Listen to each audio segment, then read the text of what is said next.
दोस्तों यह कहानी बिहार के औरंगाबाद की है। एक औरत अपने घर आती है और वह देखती है कि उसका हस्बैंड जिसकी उम्र 60 साल है और उसकी भतीजी जिसकी उम्र 28 साल है, वह दोनों एक रूम में आपत्तिजनक स्थिति में थे। यह देखकर वह औरत बहुत ज़्यादा हैरान हो जाती है और सोचने पर मजबूर हो जाती है। वह अपने भाई को कॉल करती है और वह अपने भाई को बोलती है कि इसकी जल्दी से जल्दी शादी करवा दो और उस लड़की की 1 महीने के अंदर शादी कर दी जाती है। दोस्तों मेरा नाम है चंदन किलानिया और मेरे यूट्यूब चैनल पर आपका फिर से स्वागत है। दोस्तों यह कहानी बिल्कुल सच्ची घटना पर आधारित है। बिहार औरंगाबाद का एक शख्स जिसकी उम्र 27 साल है और उसका नाम प्रियांशु कुमार है, वह 24 जून 2025 को बनारस से वापस आ रहा था। जब वह नवीनगर रेलवे स्टेशन आता है तो वो अपनी माँ को कॉल करता है और बोलता है कि मुझे आने में थोड़ी देर हो जाएगी, इसलिए आप स्टेशन पर किसी को भेज दो। माँ ने घर के ही पास के 2 लड़कों को बोला, एक का नाम सोनू था और एक का नाम अनूप था। वह स्टेशन पर जाते हैं और प्रियांशु का इंतजार करते हैं। जब प्रियांशु आता है तो उसको बाइक पर बैठाते हैं और स्टेशन से निकल जाते हैं। थोड़ा आगे आने के बाद 2 शख्स बाइक पर आते हैं और उनको रोकते हैं। पहले तो वह नमस्कार करते हैं और उनसे देवराय विधा गांव जाने का रास्ता पूछते हैं। जब प्रियांशु उन्हें रास्ता बताता है कि यहाँ से लगभग 2 किलोमीटर दूर ही यह गांव है, इतने में वह दोनों शख्स अपनी बंदूक निकालते हैं और 7 से 8 गोलियां प्रियांशु पर चला देते हैं और वहीं प्रियांशु की मौत हो जाती है और वो दोनों शख्स वहां से भाग जाते हैं। यह देखकर अब सोनू और अनूप को कुछ समझ नहीं आता है। वह जोर जोर से चिल्लाते हैं। इतने में आसपास के लोग वहां इकट्ठा हो जाते हैं और उसको नवीनगर के ही एक हॉस्पिटल में लाया जाता है। वहां डॉक्टर उसको मृत घोषित कर देते हैं और वहीं पर पुलिस को भी सूचना कर देते हैं। एसएचओ मृत्युंजय कुमार अब अपनी टीम के साथ आते हैं और वहां जांच शुरू करते हैं। सोनू और अनूप से पूछताछ की जाती है क्योंकि नॉर्मल सी बात थी कि प्रियांशु को गोली लग गई लेकिन वह दोनों बच गए, इसलिए उनसे पूछा जाता है तो वह बताते हैं कि प्रियांशु की मां ने ही हमें उसे लाने के लिए भेजा था और हम अपना काम कर रहे थे। बस पुलिस अब प्रियांशु की कॉल डिटेल निकलवाती है और उस कॉल डिटेल में आता है कि प्रियांशु ने लगभग 50 बार अपनी वाइफ से बात की थी। अब इन दोनों ने इतने कॉल क्यों किए, यह जानना पुलिस के लिए बहुत ज्यादा जरूरी था। पुलिस को जांच में पता चलता है कि प्रियांशु की शादी लगभग 45 दिन पहले हुई थी, मतलब 11 मई 2025 को प्रियांशु की शादी हुई थी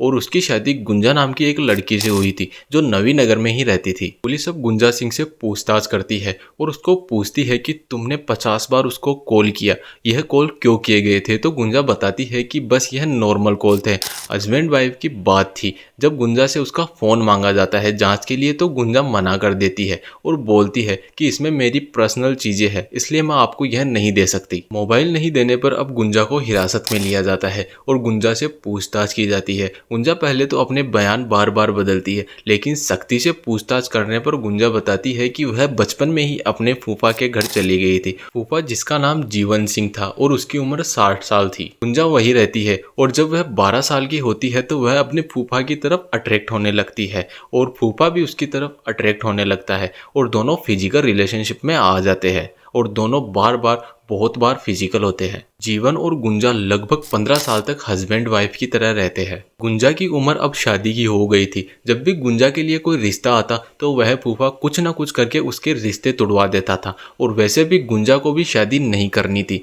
अप्रैल 2025 को फूफा और गुंजा दोनों अकेले घर पर रहते हैं और बुआ मार्केट गई हुई होती है। जब वह मार्केट से वापस आती है तो वह देखती है गुंजा और जीवन दोनों आपत्तिजनक स्थिति में थे। जब गुंजा से बात की जाती है तो गुंजा बताती है कि वह लगभग 15 साल से दोनों ऐसे ही साथ रह रहे हैं। बुआ को यह सुनकर बहुत ज़्यादा आश्चर्य होता है और वह सोचने पर मजबूर हो जाती है और वह अब अपने भाई से बात करती है और उनको बोलती है कि गुंजा की जल्दी से जल्दी शादी कर दो। बुआ और गुंजा के पिता जब गुंजा को समझाते हैं, समाज की स्थिति बताते हैं तो गुंजा शादी के लिए मान जाती है, लेकिन फूफा यह बात नहीं मानता है। वह बोलता है अगर गुंजा की शादी किसी के साथ भी की गई तो वह गुंजा के हस्बैंड को जान से मार देगा। लेकिन गुंजा अपने फूफा को समझाती है और शादी कर लेती है। शादी के समय ही गुंजा ने ठान लिया था कि वह अपने हस्बैंड को जल्दी से जल्दी मरवा देगी और अपने फूफा के साथ वापस वैसे के वैसे ही रहने लग जाएगी। 11 तारीख को गुंजा और प्रियांश की शादी हो जाती है, लेकिन फूफा